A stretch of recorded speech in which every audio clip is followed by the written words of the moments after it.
Hola, bienvenidos a la capacitación de electrónica de la ECU, de métodos de diagnóstico y reparación de ECUs. Mi nombre es Guillermo Núñez, yo soy el director y fundador de SEA Electrónica Automotriz de Argentina, y en esta presentación les voy a hablar de la electrónica de la ECU y de nuestra propuesta con respecto al diagnóstico y la posibilidad de reparación de los módulos.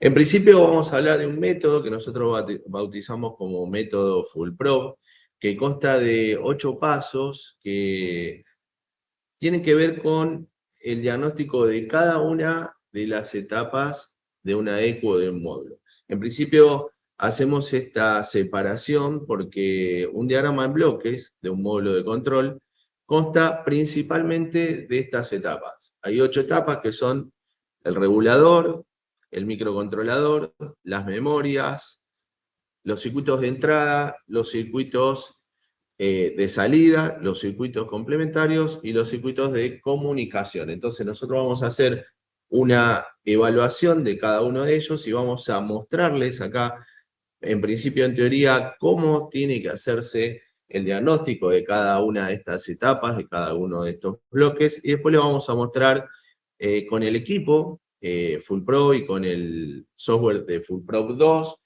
cómo se tiene que hacer este trabajo y cómo se puede hacer un autotest utilizando una función específica del software. Vamos a empezar entonces con la primera etapa del diagnóstico.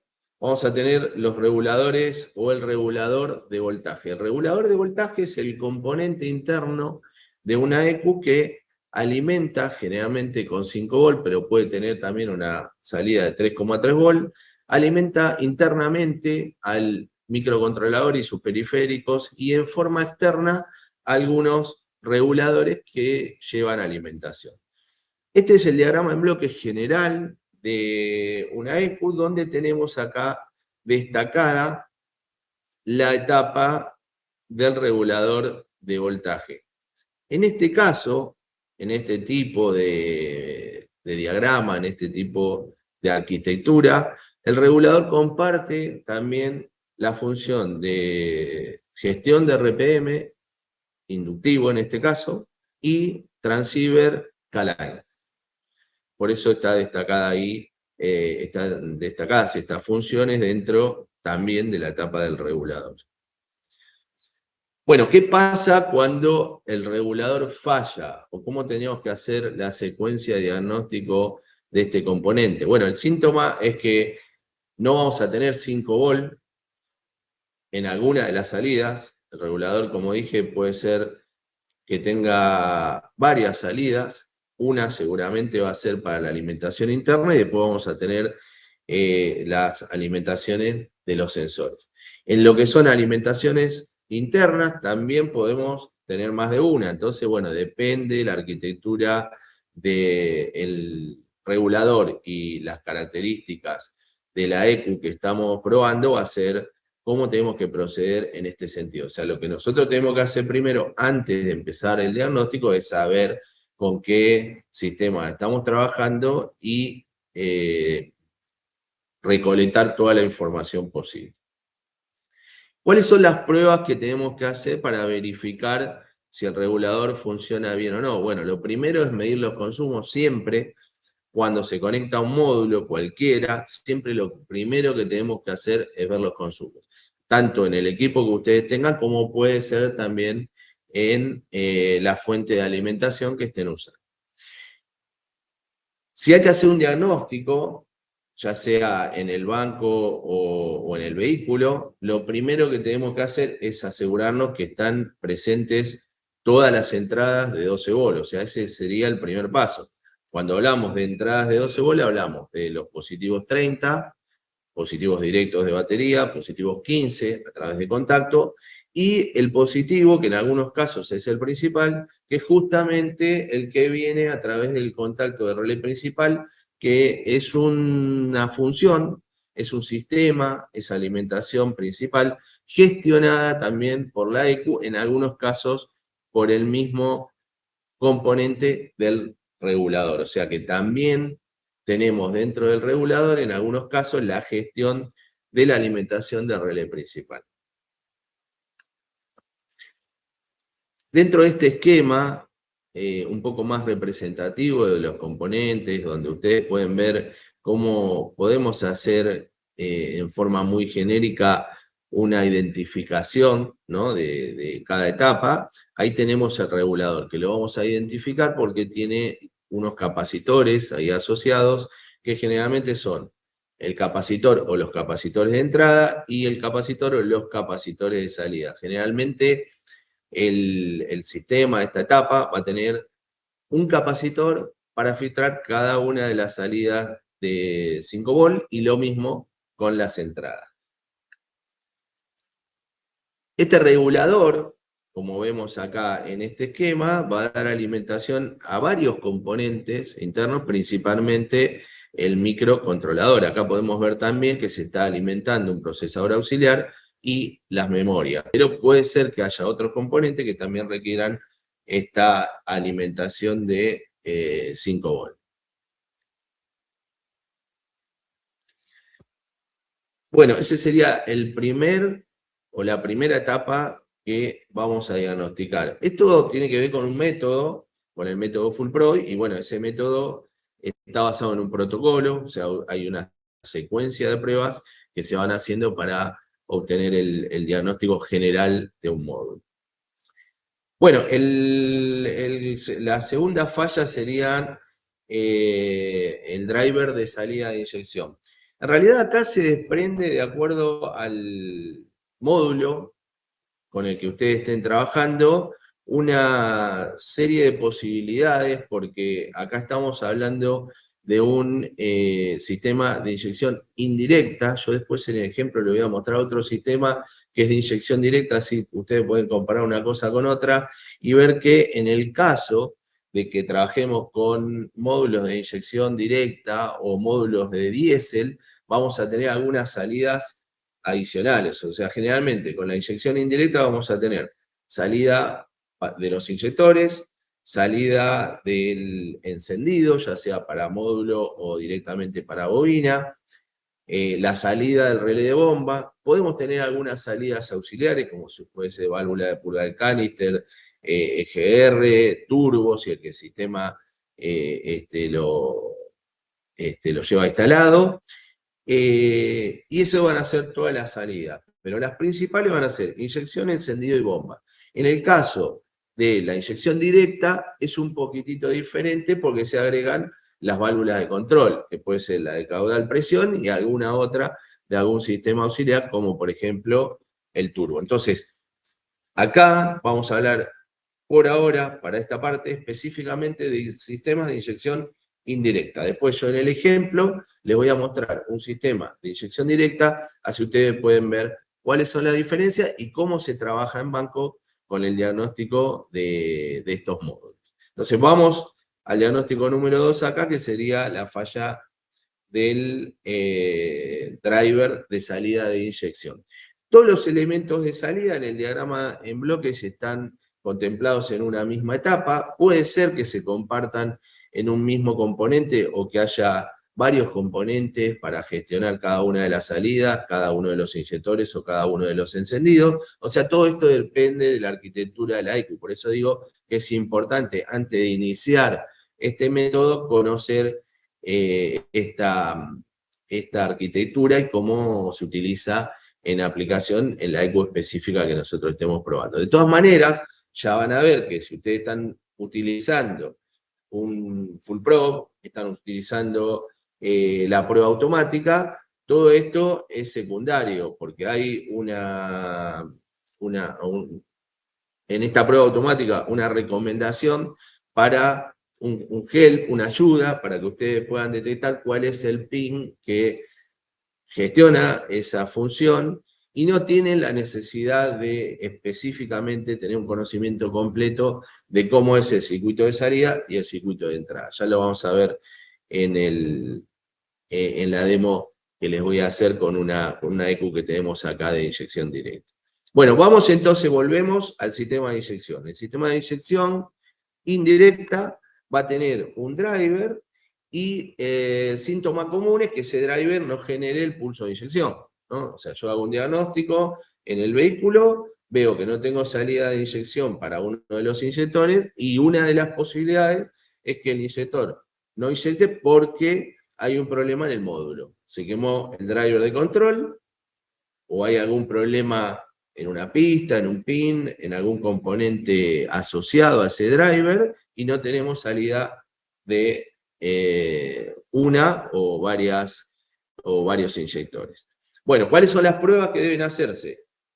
Probar el pulso de inyección en el auto primero para diagnosticar, después medir el driver y después verificar la salida del microcontrolador. O sea, acá ya se requiere un poquitito de conocimiento de electrónica. O sea, lo ideal es que ustedes conozcan un transistor, bueno, un transistor bipolar, un TOFET, un MOSFET, un IGBT, o sea, que tengan un conocimiento de electrónica sobre esa etapa para que puedan hacer un diagnóstico completo del sistema y poder después terminar en la reparación. Pero si ustedes no tienen todos estos conocimientos, van a ver que igualmente pueden hacer una prueba en banco, después que ya detectaron que no está este pulso de inyección, y verificar a ver si realmente el problema lo tenemos en el módulo, la EQ, o no, o está en otro lado. Hay una posibilidad, esto ya hablando un poquitito de la electrónica en forma más avanzada, que se queme la salida del puerto del microcontrolador. Entonces, en este caso, el driver no va a tener ninguna responsabilidad, ningún compromiso en la función, sino que el problema va a ser directamente del micro. Por eso es importante saber electrónica para poder hacer un buen diagnóstico en este caso, y bueno, siguiendo este protocolo sí o sí van a encontrar la falla y van a poder llegar a la solución correcta. Bueno, acá tenemos algunos tipos de driver de inyección. Estos son los más comunes que van a encontrar en las EQ modernas, podemos decir. Son multidrivers, son drivers que tienen varias salidas, varias entradas, por supuesto, y algunos controles adicionales generalmente digitales. O sea, no son transistores comunes, sino que ya tienen una relativa complejidad. Bueno, en esta imagen podemos ver mejor los otros componentes de salida, que generalmente son los de encendido, que marco acá con el mouse, ¿no? Que en este caso tenemos dos porque vamos a tener un sistema de chispa perdida, donde un driver va a activar el encendido 1 y 4 y el otro el encendido 2 y 3. Y por último, el driver de control de la mariposa motorizada. Bueno, falla del driver de salida de encendido es muy parecido a la inyección. Lo tenemos otra vez acá identificado en el mismo grupo, ¿no? de los componentes de salida. Fíjense que los pasos son los mismos. Generalmente los transistores de encendido, cuando tenemos control directamente hacia bobina, no son multidrivers, sino que están separados, entonces es más fácil hacer el diagnóstico. Pero los pasos son los mismos. Vamos a medir o vamos a verificar que no hay pulso de encendido primero en el auto. Quitamos la EQ porque sospechamos que el problema está ahí, se mide el driver y se mide la salida del microcontrolador, porque lo mismo que apliqué para la inyección se puede aplicar también a esta salida de encendido o a cualquier otra. En cualquier caso que haya el control de un actuador, puede ser que el problema no esté en el driver de control, sino que esté en la etapa anterior, que sería el puerto del microcontrolador, si es que no hay pre-driver, porque a veces hay un componente en el medio entre el microcontrolador y el driver de salida que también va a requerir la verificación y la medición. Ahí tenemos, como les decía, los drivers de encendido, que cuando tenemos este sistema se van a utilizar uno para el 1 y 4 y el otro para el encendido 2 y 3.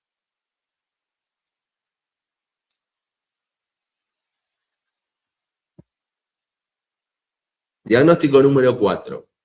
La falla del control de la salida de la mariposa motorizada. Esta también es una posibilidad. El síntoma va a ser que no hay control de la mariposa, o sea que el vehículo no va a acelerar cuando yo piso el pedal. Generalmente queda un poquito acelerado el motor porque el reposo mecánico de la mariposa es un poquitito abierta, entonces va a quedar un poquitito acelerado. ¿Cómo hacemos las pruebas para este diagnóstico? Bueno, esto es bastante importante, porque primero podemos controlar, en el auto estoy hablando, ¿no? Podemos controlar el sistema verificando la señal del actuador de la mariposa motorizada a través de un osciloscopio, pero también escuchando, o sea, solamente escuchando el actuador ya se van a dar cuenta si hay actividad o no, si hay pulso o no, porque generalmente la mariposa se posiciona en lo que es la rutina de arranque y ahí comienza, digamos, el proceso. Si está quemado el driver de control de la mariposa, ese posicionamiento inicial no se genera. Si nosotros ponemos un osciloscopio, vamos a ver que no tenemos señal, y bueno, esa va a ser la manera más importante, más básica de empezar el diagnóstico de el driver de salida de la mariposa motorizada. Bueno, obviamente podemos hacer un control dinámico, o sea, pisar el pedal y ver si la mariposa se mueve. Y por último, una prueba de actuadores. Esto también es muy interesante. Si la herramienta de diagnóstico, el escáner que nosotros estamos utilizando, tiene esa prueba de actuadores, la utilizamos y vemos si la mariposa se abre. Esto lo podemos hacer tanto en el auto como en el banco. O sea, esta sería la manera de hacer el diagnóstico de esta etapa. Ahí tenemos los componentes, ¿no? Identificados en la ECU. Lo que nos indica, o nuestra guía para identificar el driver de la mariposa motorizada, es ese capacitor que ustedes ven ahí. Siempre hay un capacitor ahí asociado al circuito, entonces de esa manera podemos identificar en forma aproximada cuál es el driver que controla a la mariposa motorizada.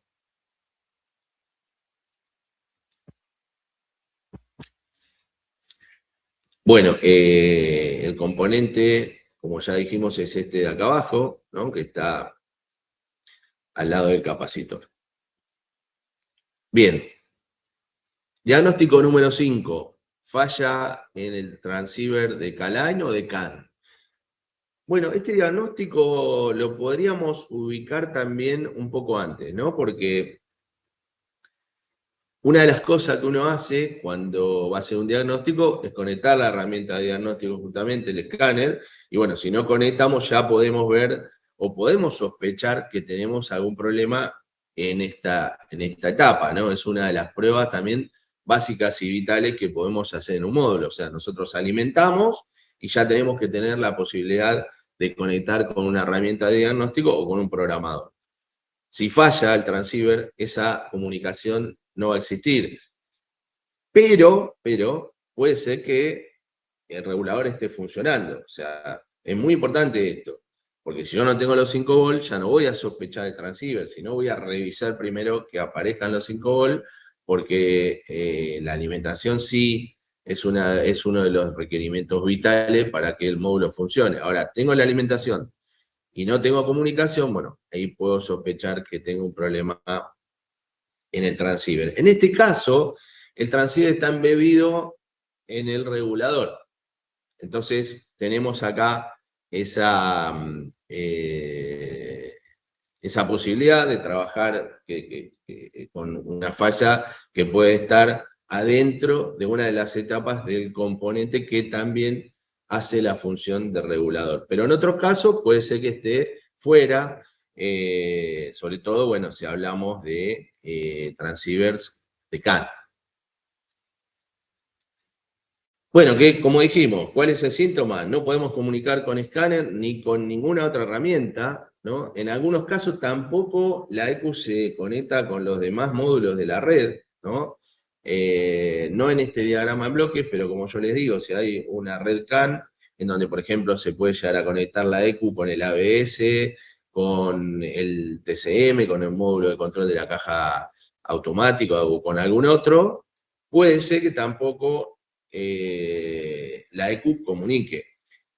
Y puede ser, o sea, que tengamos un problema en el transceiver. Si el transceiver no funciona, ese módulo, esa ECU no va a tener comunicación con nada, ni con la herramienta de diagnóstico, ni con ningún módulo asociado a la red. ¿Mm? ¿Cuál es la manera, digamos, de hacer el diagnóstico de este componente? Bueno, controlar entradas y salidas. Es muy fácil, muy sencillo. Es una falla bastante común en los módulos, no solo en la SECU, sino también en las fusileras electrónicas, BCI, UCH, cuadro de instrumentos. Todo el tema de las redes, ustedes saben que es muy importante. Y bueno, este componente, el transceiver, es el que gestiona esta comunicación, es el que adapta los niveles de tensión y corriente de la señal que tenemos en los cables a los niveles que necesita el microcontrolador. Ahí tenemos un circuito donde podemos más o menos identificar al transceiver. Este es un transceiver de CAN, ¿no? Si sería el caso en que el transceiver lo tenemos en el regulador, bueno, lo vamos a tener en el mismo encapsulado. Y generalmente hay algún filtro, ¿no? De la red que puede ser inductivo, hay como unas bobinitas que nos indican que ese es el componente del transceiver. O también la nomenclatura, ¿no? Hay muchísimos transceivers que tienen la nomenclatura que empieza con las letras TJA. Cuando hay un TJA, generalmente hacemos referencia o se está haciendo referencia a un transceiver de comunicación. Bueno, acá tenemos un poco la esquematización de lo que serían las señales, ¿no? Unas señales que entran al transceiver y unas señales que salen del transceiver al microcontrolador. El diagnóstico número 6 es el diagnóstico de las memorias, ¿no? Acá todo esto depende mucho de la arquitectura del módulo con el cual estamos trabajando. Es importante tener este conocimiento, o sea, saber si vamos a trabajar con la parte interna de la ECU, si vamos a trabajar con la placa en sí, si tenemos una arquitectura micro EEPROM o micro flash E2PROM, o solo micro, ¿no? Hay diferentes casos, pero en este caso vamos a hablar de cuando tenemos falla en una memoria externa, ¿no? Que puede pasar. Acá en el diagrama de bloques, por ejemplo, fíjense que tenemos una E2PROM por un lado, conectada con el microcontrolador, y por otro lado una memoria flash. A estas memorias son las que estamos haciendo referencia. Pueden fallar una, pueden fallar las dos, y generalmente el síntoma es que no funciona nada directamente, o sea, la ECU no funciona nada, ni temporiza la bomba, ni tiene ninguna función vital, o tiene alguna falla aleatoria, o sea, alguna falla que genera un síntoma complicado de detectar. Es importante explicar y que entiendan bien que dentro de una memoria, por ejemplo, si hablamos de la memoria flash, tenemos todo el programa operativo, o sea, aparte de la cartografía, aparte de los mapas, tanto de inyección como de encendido, como las demás funciones, todas las instrucciones de lo que tiene que hacer el micro, todas las actividades que realiza el micro están en instrucciones dentro de esa memoria. Entonces, si la memoria tiene algún problema grave, si está dañada totalmente, no va a funcionar directamente la ECU, pero sí vamos a tener 5 volt. Por eso es muy importante seguir este protocolo, seguir este orden en la secuencia para poder identificar bien en qué etapa tenemos el problema y después solucionarla. ¿Cuáles son las pruebas que podemos hacer en la memoria? Bueno, no es fácil detectar y solucionar un problema en una memoria, pero hay algunas cosas que son muy, muy puntuales e importantes para poder hacer este diagnóstico. Primero, los DTC. Los DTC bueno, hay algunos que son propios de fallas en la memoria. Los más comunes, los códigos P son los P0600, por ejemplo, el P0601, el P0606, son de los más comunes. Cuando ustedes encuentren un DTC de este tipo, bueno, pueden llegar a sospechar que hay un problema en la memoria, que puede ser de hardware, puede ser que haya un problema en el componente en sí, o puede ser de software, puede ser que el archivo esté corrupto. Entonces acá tenemos que ir con algunos métodos alternativos para ir verificando a ver qué es lo que está fallando. Entonces, por un lado, para poder verificar el archivo, lo que hacemos es una reprogramación. O sea, la misma memoria le hacemos una repro y de esa manera estamos haciendo el diagnóstico del archivo. Eso sería el primer paso. La otra opción sería la medición de los bases. Bueno, acá sí tendríamos que entender un poco más de la electrónica interna, ¿no? De electrónica digital. Bueno, esto ya es un poco más complejo. Hay dos tipos de bases, los bases de direccionamiento y los bases de datos, ¿no? A través de los cuales el micro y la memoria se comunican, hay una conexión entre ellos y todo el funcionamiento básico, todo el funcionamiento vital depende de estas conexiones y de esta comunicación entre el micro y la memoria flash en este caso, ¿no? La memoria de 2 PROM es otra cosa porque la memoria de 2 PROM solamente se utiliza para compartir algunos datos y generalmente también para gestionar la función de inmovilizador. Hay muchas EQ que funcionan incluso si yo le retiro esa memoria, porque en esa memoria, en la de 2 PROM, no tenemos generalmente instrucciones. Esto es lo más común, ¿no? Y por último, la otra prueba que podemos hacer es cambiar la memoria directamente. O sea, lo que hacemos es programar una memoria con el archivo que corresponde y la cambiamos. ¿eh? Ahí tenemos la identificación de las memorias, en este caso una flash y una E2 PROM, el encapsulado, bueno, de cada uno, que en un caso es un PSOE 44 y en la otra es un SOIC 8. Y bueno, fácil de identificar. No, SOIC 8 sí van a encontrar algunos otros componentes, pero PSOE 44 generalmente no. Y este es el encapsulado de todas estas flash que pueden ser en las versiones más comunes 29F200, 400 u 800. Acá tenemos la representación, ¿no? De las comunicaciones que tenemos con las memorias. La memoria flash es una memoria paralela, por eso tiene tantas líneas y tantas patitas, ¿no? Y la memoria E2 PROM es una memoria serial, que puede tener diferentes protocolos, ¿no? Pero es una memoria de comunicación serial, por eso tiene pocas patas. Bien. Diagnóstico número 7, falla en los circuitos de entrada. Bueno, los circuitos de entrada son muy variados, generalmente están compuestos principalmente por componentes pasivos, ¿no? Muchas resistencias para proteger señales, para proteger la posibilidad de cambios de tensión, de corriente, algunos capacitores de filtro, bobinas, bueno. Tenemos acá varias opciones. En algunos casos se puede llegar a encontrar algunos componentes activos, circuitos integrados, en EQs más viejas algún ADC externo, transistores, diodos. Bueno, todos estos componentes conforman los circuitos de entrada, que acá lo tenemos en el diagrama en bloque como una única etapa que va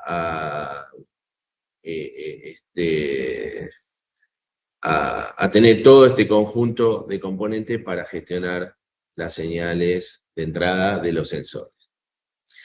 ¿Cómo es el síntoma? Bueno, generalmente hay algún sensor que no se lee correctamente, ¿no? O directamente no hay lectura, o se lee en forma defectuosa. Entonces, acá vamos a hacer referencia a un circuito en particular, puede ser el sensor de temperatura, el MAP, bueno, el sensor que esté fallando. Vamos a utilizar el DTC como referencia a la falla que se está generando, que se está manifestando. Y la forma más común, además de identificar el DTC, hacer todas las mediciones que corresponda en el sensor que está fallando, es la simulación de ese sensor y la verificación de la señal que estamos simulando con un equipo de diagnóstico. Esto se usa muchísimo en banco, también lo podemos usar en el auto, es uno de los métodos avanzados muy, muy interesante para encontrar fallas poco comunes en los circuitos de entrada. Bueno, ahí tenemos una identificación, ve que, bueno, realmente es difícil hacer la identificación de los componentes de entrada, porque son muchos, no están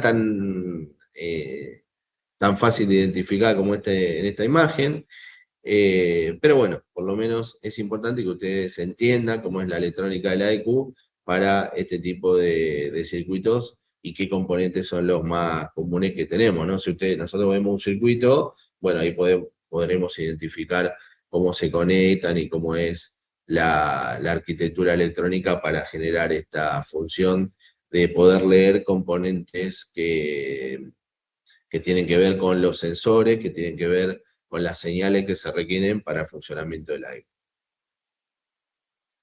Bueno, acá tenemos un ejemplo. En este caso, por ejemplo, ese integrado que tenemos ahí antes del micro sería un ADC, ¿no? O un acondicionador de señal para algunos sensores que están conectados al aire. Bueno, diagnóstico número 8. Por suerte no es una falla muy común, pero la falla del microcontrolador es difícil de detectar porque, claro, podemos tener una falla que se manifieste como una falla en el microcontrolador, pero esté en otro lado. Puede ser que falte una alimentación, puede ser que haya un problema en alguna pista periférica, puede ser que falle algún componente periférico. Entonces es un poco complicada esta falla, encontrarla, diagnosticarla. En algunos casos tenemos algún procesador auxiliar, es necesario también tenerlo en cuenta si tenemos una falla del micro. Y bueno, si falla el micro, generalmente no funciona nada. ¿Por qué digo generalmente? Porque ya hablamos antes que puede ser que el micro falle en uno de sus puertos, en una de sus salidas. Pero si tenemos una falla en lo que es la CPU del microcontrolador, directamente no va a funcionar nada. No va a haber comunicación, porque la comunicación pasa y se gestiona a través del microcontrolador, pero sí vamos a tener los 5 volts.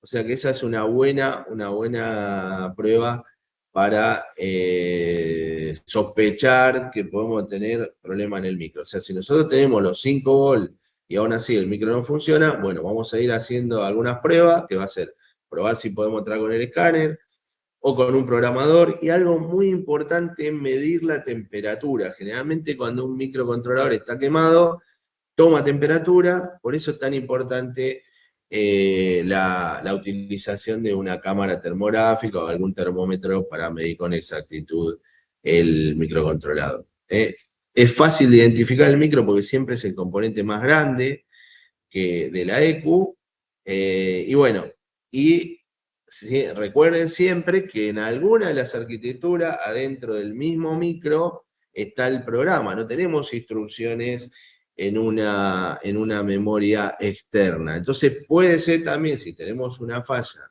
en el micro, que tengamos una falla de software. Así que esto es importante tenerlo en cuenta y siempre, antes de hacer el reemplazo del micro o directamente de la EQ, traten de reprogramarla. Si ustedes tienen una herramienta de programación y tienen las bases de datos correspondientes, es una buena práctica. Bueno, bien, terminamos con la presentación. Les voy a mostrar ahora cómo hacemos el protocolo de prueba con el Full Pro, con el software de Full Pro 2. Tenemos conectada una EQ acá, una MED 17.5 de Audi. Vamos a poner acá en el buscador. Ahí tenemos el sistema identificado. Bueno, entramos en el panel de prueba. Acá en el panel de prueba nosotros vamos a tener en el costado izquierdo todo lo que serían las válvulas de control, de salida, los relay, el compresor. En la derecha vamos a tener la salida de los inyectores, las bujías y las comunicaciones, las masas, las alimentaciones y las corrientes, el panel principal para manejar las RPM, los controles de positivo 30 y 15, una función de autotest, que es la que les voy a mostrar ahora, y la posibilidad de simular todos los sensores, desde el sensor más básico de temperatura hasta los sensores más complejos de, por ejemplo, posición de GR, temperatura de aceite, etc. Nosotros lo que vamos a hacer entonces es mostrarles cómo seguimos este protocolo que yo les mostré, pero de forma automática. Claro, con esto vamos a ahorrar un montón de tiempo. Fíjense cómo el software, ya con la EQ conectada al equipo, va a ir haciendo una secuencia que tiene que ver con este protocolo que vimos del método de diagnóstico Full Pro. Vamos entonces a hacer el autotest, presten mucha atención y fíjense cómo se va desarrollando la prueba con el protocolo paso a paso.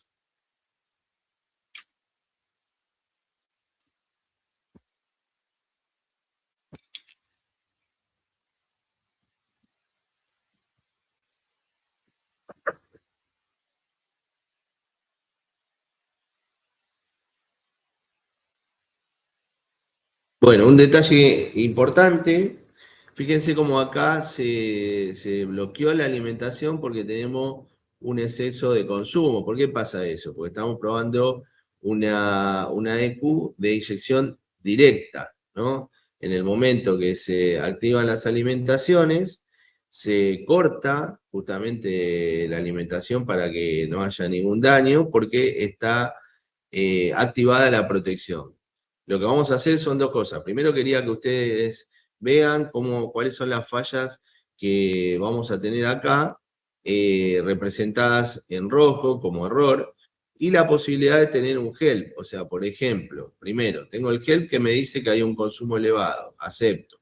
Después, por ejemplo, en este caso me da bomba inactiva, voy al help y me dice que el relé de bomba tiene un estado incorrecto y que tengo que revisar el pin K30 de la EQ, porque desde ahí es de donde se controla este actuador. En este caso, igualmente, esta falla la dio porque como la bomba se maneja por PWM, detectó la señal justo en el momento que la bomba estaba apagada. O sea, son cosas importantes que también tenemos que saber.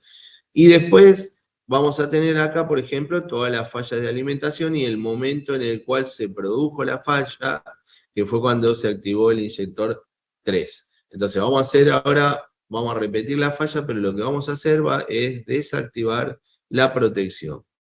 ¿Ven? O sea, la desactivamos. Ahí está. Y vamos a hacer de nuevo la prueba a ver cómo nos da. Vamos.